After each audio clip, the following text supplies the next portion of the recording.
Our speakers today are Bishakha Datta, who is a women's rights activist, filmmaker, and co-founder of Point of View, and Paramita Vora, filmmaker and writer. Writer, researcher, and educator Chintan Girish Modi will probe them to discuss how gender parity helps to facilitate stability in political, economic, sociocultural, and domestic contexts. Before they begin, a little bit about each. Bishakha Datta works on gender and sexuality in digital spaces and runs the not-for-profit Point of View in Mumbai. In all her work, Bishakha explores marginal, invisible, and silenced points of view, or those considered illegitimate. Bishakha has made documentaries, edited anthologies, and is currently writing #SellingSex, a book on the lives of sex workers in India. Paramita Vora is a filmmaker and writer. She is known for her documentaries on subjects such as urban life, pop culture, and gender. Her latest documentary is called Partners in Crime, and she has also written the screenplay of the award-winning feature film Khamosh Pani. Her film production company, Parodevi Pictures, is based in Mumbai. Chintan Girish Modi is a writer, researcher, and educator. He consults with UNESCO's Mahatma Gandhi Institute of Education for Peace and Sustainable Development and is the founder of Friendships Across Borders. Aao Dosti Kare. Welcome to all our panelists, and over to you, Chintan. Thank you, Ursula. Good evening, everyone, and welcome to this panel discussion. I'm really thankful to Kala Ghoda Arts Festival for inviting all three of us. And I hope to not only chat with these fabulous feminist women on either side of me, but also to learn from them during this process. Well, we're not really sure if we might be able to do justice to the topic of women and nation building because we have some issues with the basic premise of that. So that's what we wanted to start with. What does women and nation building really mean? What are the various kinds of women that we're talking about? And what place do women actually have in the idea of nation building? So I'd invite Bishakha to.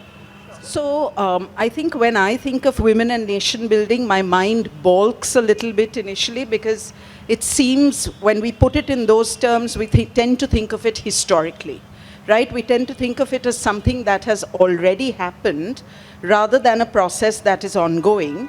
So what I would actually say is that if we look at the history of any country practically, it began with the concept of a nation, but then that concept changed over time, mutated, and that nation building is pretty much that happens every single day. And the role of women and the role, like what the nation is, depends very much on the role that's ascribed to women. So I'm going to give you one small example from something that I've read recently that's happening in UP currently, in Banaras Hindu University, right? So there's a new vice chancellor at Banaras Hindu University who has a very particular vision of female college students. He believes that if you're a girl and you're studying in his college, you need to be back in your room by 8 o'clock. You shouldn't use mobile phones after 10 o'clock. You shouldn't eat meat. You shouldn't go to the 24-hour library that is open. You shouldn't use the campus bus, etc. So he has a particular vision of women in college life, so to speak, and is in a position of power to make that vision a reality, right? And it is these kinds of imaginations and disimaginations that also go into the flow of sort of what makes up the nation. And then, more we can talk about later which kinds of women don't sort of fit the mold of nation building, etc. But for now, I just wanted to start with this. Thank you. So, do you want to continue that, or? Actually, yeah, I think that, it's important. I mean, I agree so much with Bishakha that the nation is not a fixed entity. But we always speak about it as a fixed entity. We also speak about history as fixed. But history is not fixed. It's actually just several versions of a narrative. And when you hear something like this, it's based on the idea of what's a good Indian woman. And if you look back historically at how women are defined as the nation is being defined. Because the thing is that the Indian nation in modern times is articulated at a certain moment in the 20th century. So that articulation involves also an articulation of who is the Indian citizen. And we just have to look at popular culture. So if you look at, say, Hindi films, you'll find that through the 40s and 50s, there's a large number of songs which are always like proscenium kind of tableau, where there'll be an idea of hum Bharat ki nari, hum aise hain, or speaking about nationhood and carrying out certain kind of performance of what is an ideal Indian woman, what is an ideal Indian man, rural men, urban women, these tensions. And it is always that, there's a desire for modernity, that women will be nurses, teachers, they will have BAs. This is the ideal Indian modern woman, but then they will not be like very fatafati speaking English and not bothered about their mothers-in-law. So this kind of amalgamation of what modern benefits you'll have, but how you'll always be sexually constrained as a woman. That's something we can see in popular culture being defined for Indians, which they're consuming. Because before the 1930s or 40s and the idea of India as a nation began getting articulated, what was the notion of being Indian? There were several ideas of different regional identities, but these are more recent identities that we've taken on through colonial times and later. Actually, talking of Bollywood, I mean, if we look at Mother India on one end and say Queen on the other, even her embracing of her sexuality happens when she's outside India. And it doesn't quite happen when she is inside, the space of family. She has to go out to, be... I don't know if one can apply the idea of like white savior here, but maybe because, there is it takes an Italian man to kiss her for her to suddenly wake up to her sexuality. It doesn't quite happen before that. I mean, but you can flip that around and say that the Italian man doesn't kiss her, right? She kisses the Italian man, isn't it, in the movie? Maybe yes, we also probably remember it differently because... As we choose to remember it. She does. She kisses him, yeah. Yeah, but the thing is that in a sense, when you look at Queen also, which I mean, I love that film. And of course, you're right that there is a desire for that girl to exceed the bounds of what is defined for her in the country. Something that her parents also become part of. And we do see that happening around us in real life. No matter what the Vice Chancellor of BHU might say, but lots of young women's parents also do understand that their lives are not going to be lived by that kind of norm, of course. But one can also ask the question, how much sexual awakening happens in Queen? Not a whole lot. Yes. Like there's one chaste little peck on the lips, but there isn't like a big sexual exploration or anything. Yeah. And the woman who is sexually free, although that woman is not vilified in the film, Lisa Hayden's character, but she is not Indian. Right? Yes. I wanted to take off on something that's related to this. So one of the things I've been doing recently is I've been looking at tracing the evolution of laws around obscenity in India. And that actually gives us a very fascinating picture of women and nation building in a sexual sense. So for example, before the late colonial period, and it's very strongly related to technology. That's what's interesting. So before we had sort of printing presses coming in and churning out things like in the thousands and the 100,000s, etc. In a lot of the Hindi literature in UP, etc., in the 19th century, the image of the woman was as somebody who is a sexual subject, right? So women were sensual, they were erotic, they were uninhibited, all that sort of stuff. The interesting thing that happened was that as the presses started churning out sort of these very cheap chapbooks and other kinds of books, and that's what people were really lapping up, right? That's what popular literature constituted. People were not sitting and reading what was considered high literature necessarily. At that time, the British really started getting anxious about the sort of erotic possibilities that were being offered, and at the same time there was this collided with Indians in power, sort of feeling that this was a very inappropriate role for women in the nation that was yet to be built. And there's actually a real rupture at one moment where the representation of Indian women in Hindi literature suddenly shifts dramatically. This is between the, say, 1900s and the 1940s, to sort of from sensual to chaste. right? From like, it's a huge shift, and the category of woman then shifts in the representation from sort of aesthetic or pleasure seeking to a moral category, right? And we sort of see the seeds of what is called the good woman and the bad woman. The wham. Yeah, the heroine and the vamp kind of thing, but really the good woman and the bad woman. And we know that in terms of history or in terms of even what is happening today, the ideal female citizen is she who is deemed to be the good woman. There's an interesting bit of history I can tell you there, which is related to this, which is that, I did some study on the kiss in cinema. And during the 1930s, you always have this popular example given to you that there used to be kissing on the Indian screen, which there was. So actually, the Producers Association decided to stop having kisses in Indian films as a way of supporting Mahatma Gandhi's movement for independence, and also as a way of defining what is Indian. Because that is needed, right? That was our contribution to nation building. That was the film industry's contribution to nation building. And what you also see is that, before the 40s, before the talkies, in fact, when films don't have a language per se, you have a lot of films about like this modern girl idea, Miss Telephone Operator, The Secretary, and they are very much like films about fun, or they are like Arabian Nights fantasies. So it's a kind of fantastical universe in which the libido is very free in every sense. And there's a lot of fun to be had, and it's kind of carrying over from that Parsi theatre tradition. But once the talkies come in, and we're entering the 40s,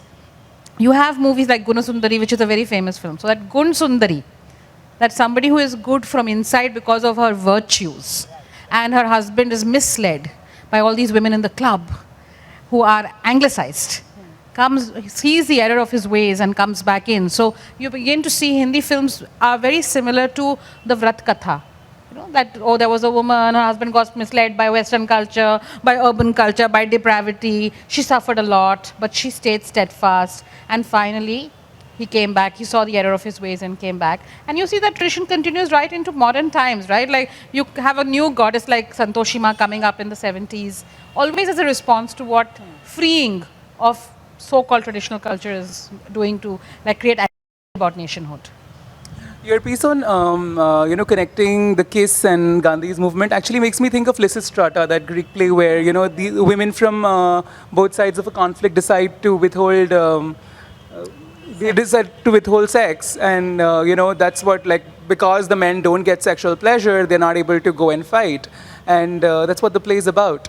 So I want to connect this to the idea of sexual citizenship that I was reading in one of the reports that was published by Point of View as part of that erotics project where your organization carried out a study in 5 different countries, one of which was India, and looking at really how the internet is now expanding possibilities for women to explore their sexuality, though they might be told by a vice chancellor or by their parents to not go out of the hostel at so-and-so time, but they can be part of chat rooms and they can text and they can do various other things. So you want to talk a little bit about that?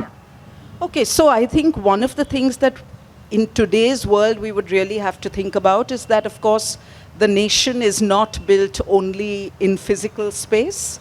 The nation is simultaneously, every second, being constructed in digital space, online, right? Social media, whatever, etc.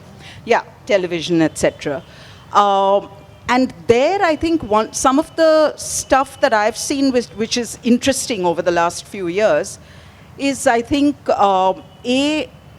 women are constructing it as a space where they feel far more comfortable talking about their bodies, about sexuality, about a whole bunch of things which it's taboo to talk about in physical space, right? So, of course, we have Paro's Agents of Ishq, we have a zine that we run online called Deep Dives, etc. And I would say that in a very different way, but through, there are many ways in which the nation is built, right? One of the ways in which the nation is built is actually through the ideas that circulate. And these are not necessarily only the ideas that come to us from people in positions of power, but there's many, many discourses going on simultaneously. So I think one of the things that we find really interesting is that things like desire, things like pleasure, things like, hey, a trans person who wants to explore her gender identity but can't do it in Chennai where she lives in physical space, finds a way to actually do that online, right?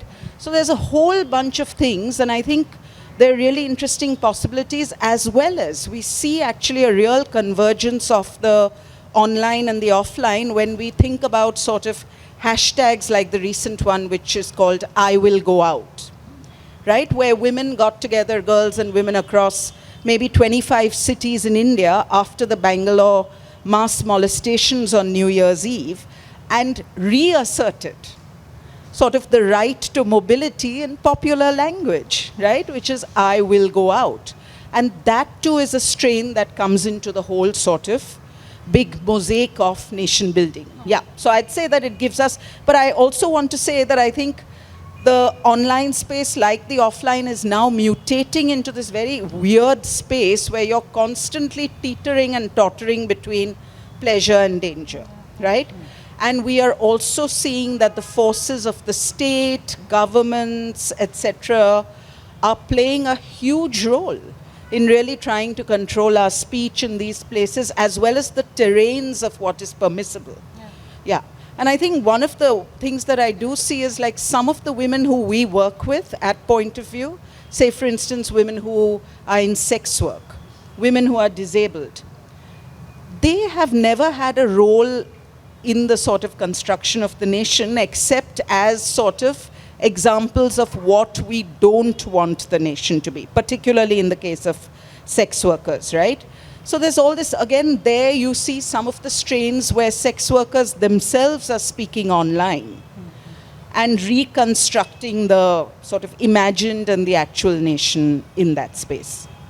And thank you for saying that, because usually when we read about sex workers, it's in the context of rescuing them from brothels. It's not really, having the sex worker talk about her experience. But would you like to talk a little bit about the disability and sexuality project that you run? I think that would be insightful for people to hear about, because they might not know about it. Sure, I'm going to try and link it a little bit to, so what's interesting for me, for a decade I actually worked on with a collective that works with women in sex work. And I always think of them as sort of this side of the sexual arc, because people think like they're all about too much sex, right? And then we recently started working with women with disabilities, who I think of as this side of the sexuality arc, because people don't think they have anything to do with sexuality at all, right? Like they don't have desires, they don't want to fall in love, they don't want to have a relationship, they don't want to have kids, blah, blah, blah, blah, blah. So what we are doing at this point again is, and I think it's interesting just to sort of go back to the nation building thing, I think if we look at the way women are constructed in the nation building discourse, there is clearly the role of sex workers is very much to say, no, we don't want you to be like this, right? But women with disabilities don't play the same role. Women with disabilities are sort of accepted very much into the space of women, but from a very sort of pity, like, look at me, I'm so noble, right? I can accept you within my fold kind of status. And I think the problem with that is that when you come down, look at human beings from that lofty kind of pedestal, you don't think of them as full human beings, right? So you think like, hey, we need to give them education, we need to give them employment, we need to have enough ramps so that they can walk. But we don't think like, hey, you know what? They're also rounded human beings. They want to see movies, they want to have fun, they want to party, they just want to do everything that you and I are doing, right? So what we are trying to do in our project on sexuality and disability is really normalize the idea that women particularly who are disabled, whether they're in wheelchairs, they can't see, whatever, and this project is led by my colleague who can't see. And we're just trying to normalize the idea that they are women like anybody else and have the same sort of aspirations in the intimate sphere as anyone else. Yeah. Paramita, when the question of, when the theme was framed out for us before the introduction, it was about how does gender parity help to establish economic stability? Now, I find that a bit problematic because it seems that the impetus to have gender equality is to create stability in the society. It's all about, like commerce and, some kind of balance so that people will not rebel against what's going wrong. But your film Khamosh Pani, the film you wrote, Khamosh Pani, and through your other explorations with Agents of Ishq and Q2P and the other work that you've done, you seem to have worked against that idea, and I hardly find you use words like empowering women in your work ever. And you seem to completely go against that, that idea of feminists trying to wring the fun out of everything. I think your approach to feminism is really about fun and excitement and pleasure. So talk about that. I mean, obviously, I cannot do anything which says feminism takes the fun out of anything, because feminism puts a lot of fun into my life, so I'd be lying if I said that, like, whatever. And the thing is that just the way that people speak about women as not having desires, and then as you go down the road, like when you're disabled, then you only have needs, you don't have desires. I think that happens even with feminism, that people want to say it's only okay if it's going to be about uplifting women. Right? But the thing is, when you start speaking about things like uplifting and empowerment, you're really imagining that somebody else knows what's right for you.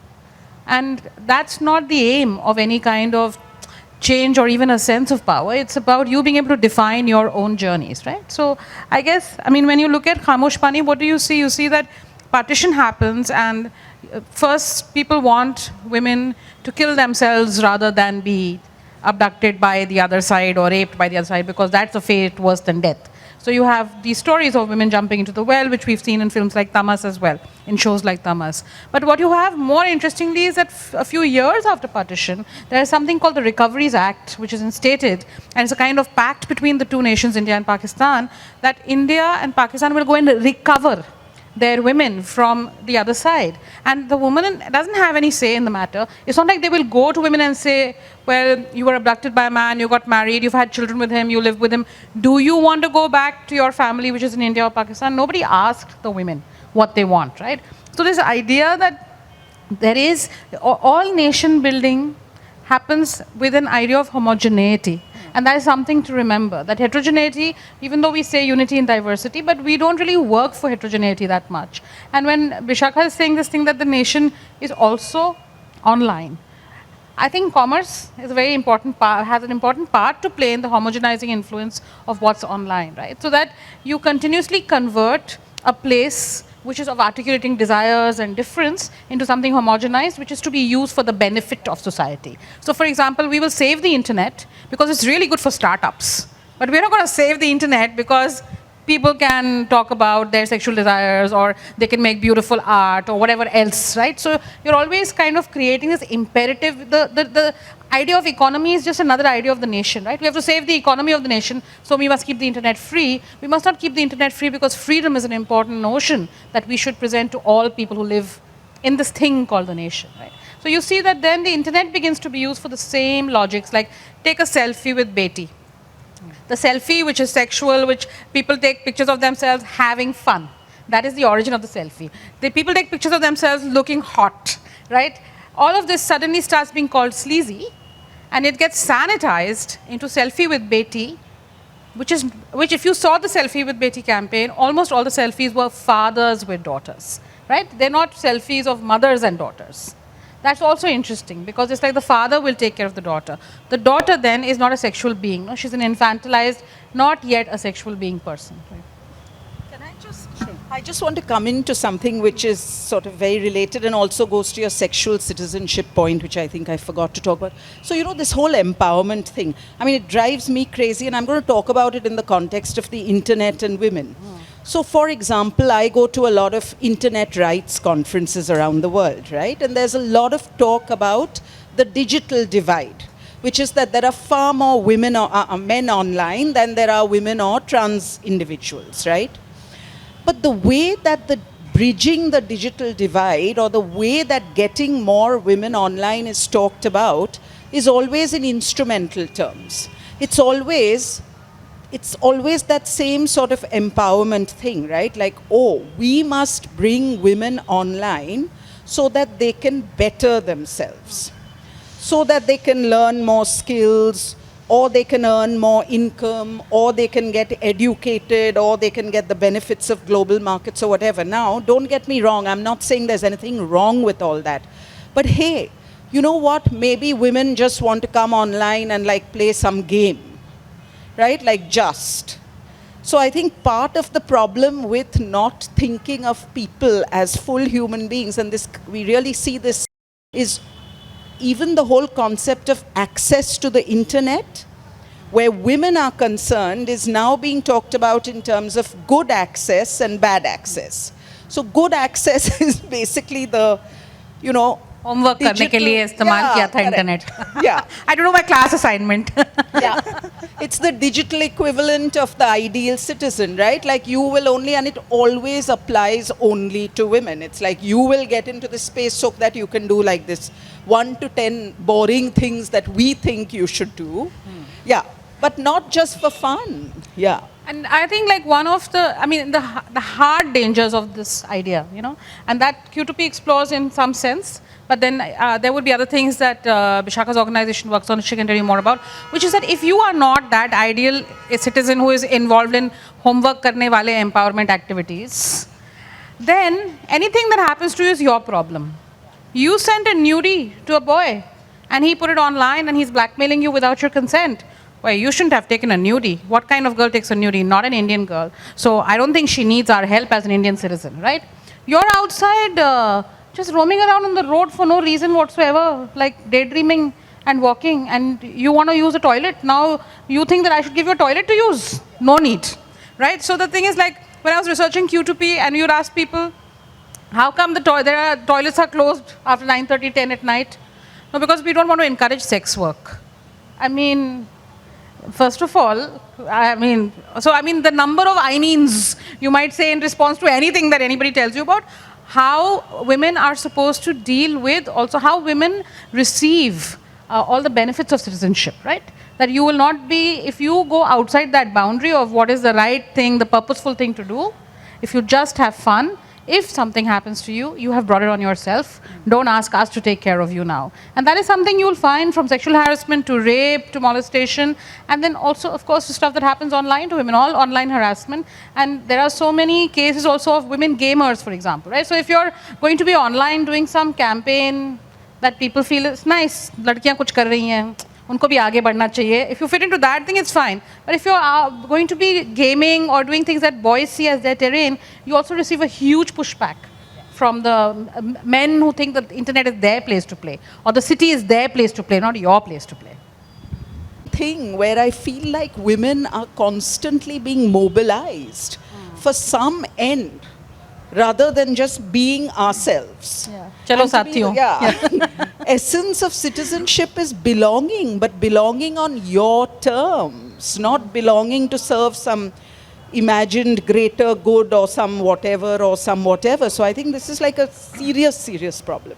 Okay, I have two questions. I'd like both of you to reflect on that. One is how feminism possibly challenges the idea of nation, because often the idea of nation and national pride is not beneficial to women. It's beneficial to patriarchy.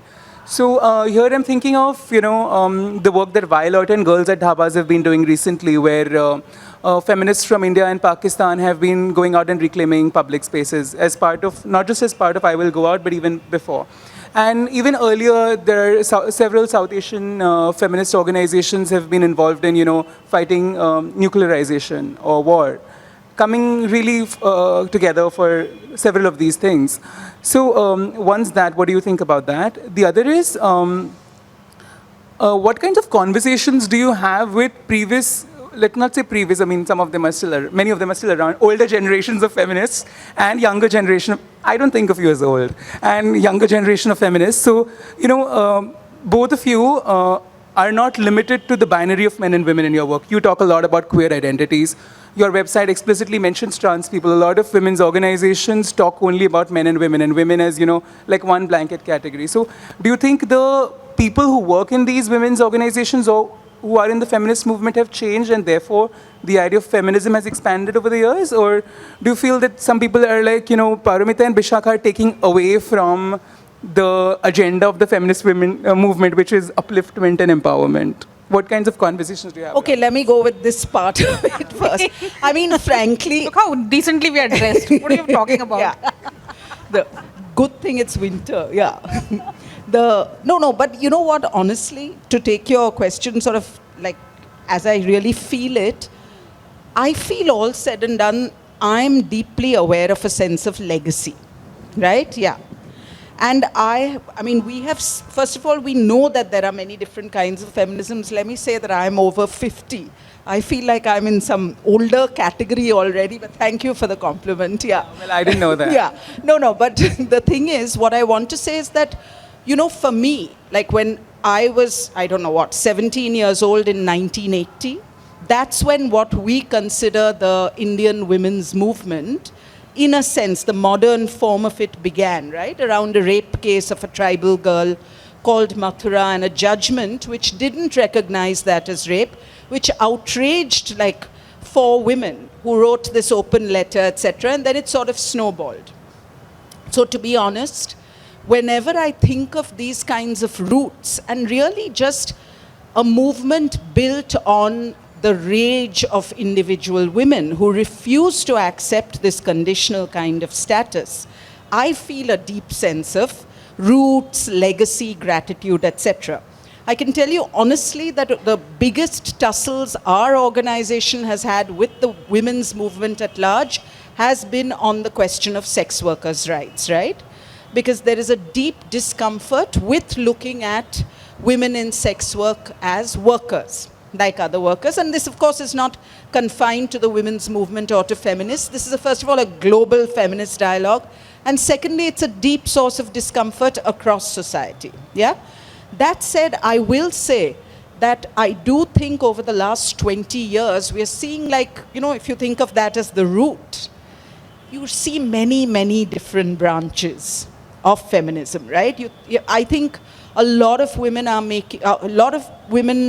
making genuine attempts to sort of open up their mind space on areas where they have discomforts, etc. So we see like, you know, yeah. And I think for us particularly, like nowadays, the issue that we're working on, which is sort of the equivalent of sex workers' rights then, is we're really looking at the question of online pornography.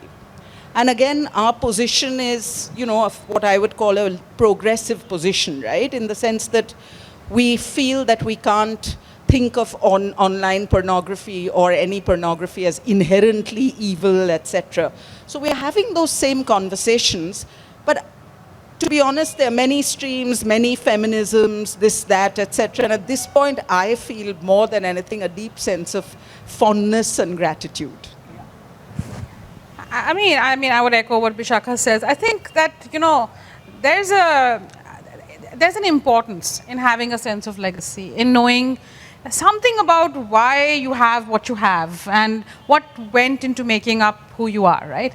And I was very lucky. I mean, I always thought I was a feminist ever since I can, and before I knew I called myself a feminist, many people used to say, "Iski baat mat suno, ye feminist type ki ladki hai." So I knew that there is going to be some trouble ahead. But the thing is that I was really very lucky. In 2002, I made a film called Unlimited Girls, which was about feminism. And because of that, I had to study properly the history and the roots of the contemporary women's movement. And it's really an extremely exciting history. Like Bishakha says, there is, women feeling uncomfortable with where they're at, women who have privilege, questioning their privilege and what it means for other women. I think like one of the most moving things I encountered was the anti-dowry movement, where women of very like low middle class backgrounds, traditional women, recognized that their daughters had died because they themselves had wanted to get their daughters married at a certain time. And that kind of sense of tragedy of by being a certain kind of person, have caused my daughter to die. I don't want this to happen to any other girl. Brought them out onto the road, yeah, and made them protest and form organizations. So we're not saying that a feminist is somebody who suddenly parachutes in from, I don't know, some women's studies course alone. But there are people who arrive at feminism from a number of different places. And I think that it's really extremely boring, the way in which, you know, it's a little plug-in. Now let's talk about the women's part of something. But that's not it. Modern India has been made up this notion of what you are.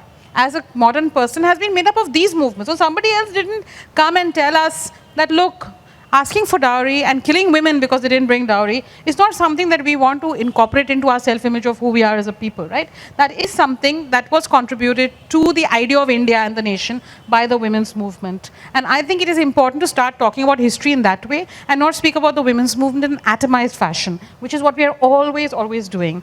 I just want to also respond to another thing that you said about this anti-nuclear movement and all that, which to my mind, there's a kind of way in which the women's movement is okay when it associates with certain left liberal causes. Then people, even on the liberal left, become comfortable with it. But there has been a history within left liberal movements in India where the left did not want to accept patriarchy as an idea, that people said that if you're going to start talking about the women's question, you will divide the workers' movement. The idea is to be fighting for certain kinds of rights. You see that in the history of every revolution and in every nation, movement for independence. Let's not talk about the women's question just now. Women must be in the service of the nation. When the nation is formed, फिर तो इतना नया दौर आएगा और नया ज़माना and shining India and अच्छे दिन in which women will automatically get some rights. But I think what women recognize and keep on raising is that those rights have to be incorporated into the notion of the nation. You can't just imagine that there'll be a plug-in later and everything is going to be okay, because these are structural issues, right?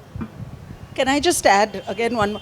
I think what's also interesting, I was just thinking based on your question and what you were saying, I think also like women, I want to talk a little actually about my grandmother, my mother and me. Because one of the ways in which you really see change is actually across generations, right? But I think what's really interesting is my grandmother's story, right? My grandmother is a Bengali woman who got married when she was 16 years old. Now, if you look at it from the outside, you tend to take that one fact alone, and you tend to think of her as a particular kind of woman.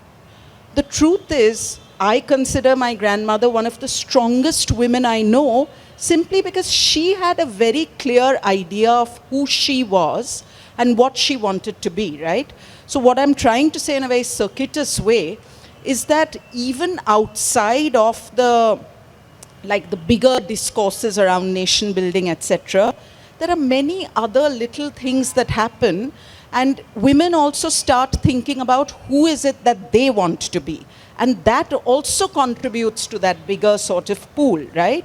At an everyday level. So I think that's interesting, and actually one of the most moving experiences I had in recent times, which again made me feel very humble, is I got together with a bunch of school friends. Now all of them, when they finished the 10th standard, their families asked them to get married. So they were not able to go to college, right? Clearly, they could not change that decision in their own lives, but it remained an unfulfilled aspiration. And when we were talking, and we met after like 30 years or something, right? I think they were so proud of the fact that they had given their women choices that they didn't get. And for me, this is sort of like, I know, without going into sort of the big question of like, do you call yourself a feminist? These are like little everyday things that people do, that women do, right? Yeah.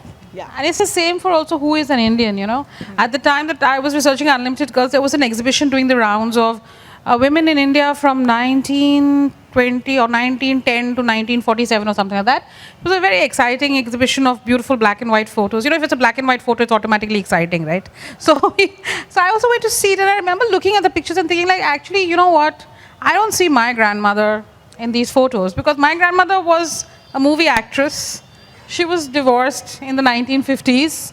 She was a very colorful character and loved nice saris and beautiful jewelry, and she ran a business. She often lost her money and made it again. Like, it was, in other words, a turbulent life. And I felt like, where are women like that? In this history of the Indian nation, where are women like that? And I too, I don't think became a feminist because one day I found a book hidden in a cellar which told me what feminism is. I just became that way because those were the people around me, not just my grandmother, but so many women, my teachers. I mean, I made a film called Where's Sandra about Catholic girls. And I'm just thinking about all those teachers who taught me English in their skirts. And every time you went into an office and you saw a woman who was a secretary, you may say, oh, she was just a secretary, but really, to a 6-year-old kid looking at this lady in a skirt, answering the telephone, and letting you know if you can go inside or not, it was like, wow, that's pretty cool.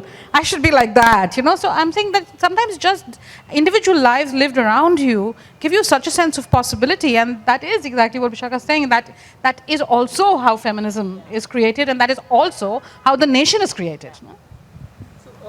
Linking this idea of legacy that you've talked about now and even before, would you also like to reflect on the friendships or collaborations with women in other parts of the world, in the region specifically, because you've worked in Pakistan before and you've worked in Myanmar and Afghanistan before. Also, you, Bishakha, if you think that these solidarities across nations, how they work in terms of legacy.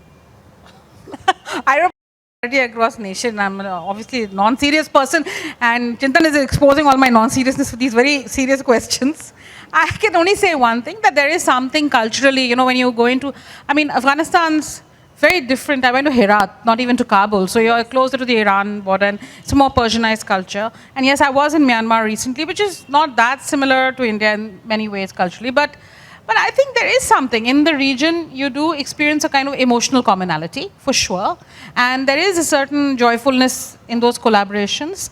I think individually, too, your sense of possibility grows so much. Like the moment that you leave your own place and you go into another culture and you do some work with women or people, actually there were boys and girls in my class in Myanmar just now.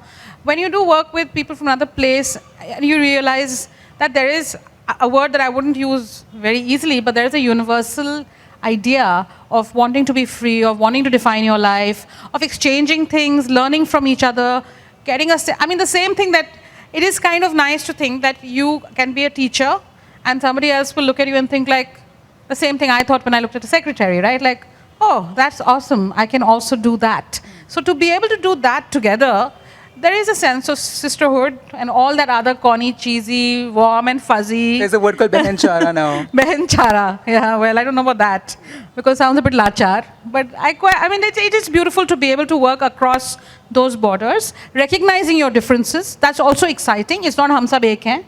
Recognizing the difference is exciting, and finding the commonality is also beautiful. Last question before we throw this open to the audience. What do you think of articles that say, 10 ways of being a feminist ally or 10 ways of being a male feminist? I have made my peace with listicles long back. That's all I can say, yeah. To each their own 10. Yeah. Frankly, from the days of Cosmopolitan magazine, which talked about like 7 ways to make your man happier in bed, I prefer 10 ways to become a feminist ally, to be honest. Yeah. You want to respond to that? No, I agree with Bishaka. I think, it's okay. I feel popular culture is a way for people to come and... sometimes it irritates me. Of course it irritates me. But then I think that, somebody who's never even thought about feminism might see that listicle and they'll get something. Everything doesn't have to meet your standards. There are many standards in the world. Thank you so much for such a wonderful conversation. We now have time for the audience to ask questions. I have heard of Mrs. Ora and her movies also. I have seen at Godrej cultural map. She has been always, forthrightly coming, openly coming, and there is no doubt about what she spoke about. My own experience is that I hail from a district where we have to have our mother's surname, and the women has their every property. The women has it. The husband doesn't have it. Husband cannot even give his surname to the children. So this has been a cultural blessing for ages. My own grandfather built a small school, or elementary school, where the headmaster was grandfather and the teacher was my mother. So that's how it has been going on. My experience otherwise, I worked for the WHO project on HIV AIDS and drug abuse prevention in Mumbai for the university. And we also had the pleasure of working with sex workers and yeah. Now the question is that to Vishakha. The students of MBA students today, management students go to Sonagachi, does something good for the sex workers. They become modern in spite of so much of this. I can't hear. Just say the last part again. After that, the MBA students go to Sonagachi. And tell them that this is not your only word, but children need not follow your profession. So that's how they established a cooperative bank. Yeah. Do you have that kind of initiative with your project? So, our organization Point of View actually works in collaboration with grassroots groups. Yeah. So, for example, I know the cooperative bank you're talking about in Sonagachi, which is the Usha Cooperative Bank. So, we work with them. And the tools that we use in our organization is actually media, art, technology, and education. So, we don't directly have grassroots projects like that, but we work together to change sort of the bigger idea of the sex worker, sex work, etc. Hi. Identify who your question is directed to. Actually, my question is directed at whoever wishes to answer. Firstly, thank you so much for creating this problematic distinction between national consciousness and nationalism on the one hand, and feminist consciousness and feminism on the other hand. Where do you therefore, somewhere, because if it has to be based on a sisterhood and it has to be somewhat standardized, right, it has to reach a mass somewhere, what then do you advocate as the ideal platform from which you can sort of maybe promote the idea of self-determination as a citizen, which you might want to then not problematize, right? I would just say the very sort of literal answer to your question, which is, I'm not sure what you mean by platform, but according to me, this is something that has to be self-determination, autonomy, all these central concepts, right? I think we have to deal with them like from the literally your little life in your house every day to sort of the bigger institutions of society, right? So everything from law to media to family to community to society, the online, the offline, which is why I feel like a lot of the, people are sometimes very disparaging about what is called slacktivism, right? Or just, but I honestly feel like so many of the conversations that we see online is really about women, girls, individually or in a sort of loose group, right? Fighting sort of androcentrism, fighting sexism, fighting all that stuff on a day-to-day basis, and literally like practicing self-determination in that, minute, second to second kind of way. Yeah. I also think that, there may be a utopian yearning for one platform, one ideal thing that will sort everything out. But that's exactly what feminism is not about, right? Feminism is always about the unspoken kind of currents of power, which always emerge when you settle into one kind of system. So we may, even within feminist organizations, there will be a moment where somebody will ask the question of, is the way in which you are using power? Because feminism is not about having power, it is about thinking about how power is used and what the flow of power is like, right? So I think that there will always be a problematic. And feminism's task is to always ask the question about that problematic. So I don't think there'll ever be a settled and perfect platform, and may there never be, because that kind of is where what takes us to fascism, no? Like one thing only. Yeah. Yeah. Hi. So you spoke about how, in passing, that there. So okay, I have two things actually. The first thing is like there's this whole idea of a good feminist and a bad feminist, and it's getting very grating. Very often I'm told I'm either of them. And so then there's also like this whole like progressive thing. So like we have a progressive view on porn, for example. And like that's very interesting to me, because I also see like why it's important, but then there's also like how it oppresses boys and men, and how it makes one view like the whole thing differently. And also then there's the whole aspect of the actors actually being exploited, and So, I guess, yeah. Okay, you want to ask a specific, I understand what you're saying. Okay, this is a huge topic, to be honest, yeah? Let me just say, like, this could be a mega panel on its own, but let me just say two things. I think the good feminist, bad feminist thing is exactly, I mean, I think the problem is the minute you use morality, whether it's access, whether it's women, whether it's feminists, it's a huge problem. The second thing is, to be honest, like, I don't want to be put into somebody else's label. Right? So for me, that itself is an inherent issue.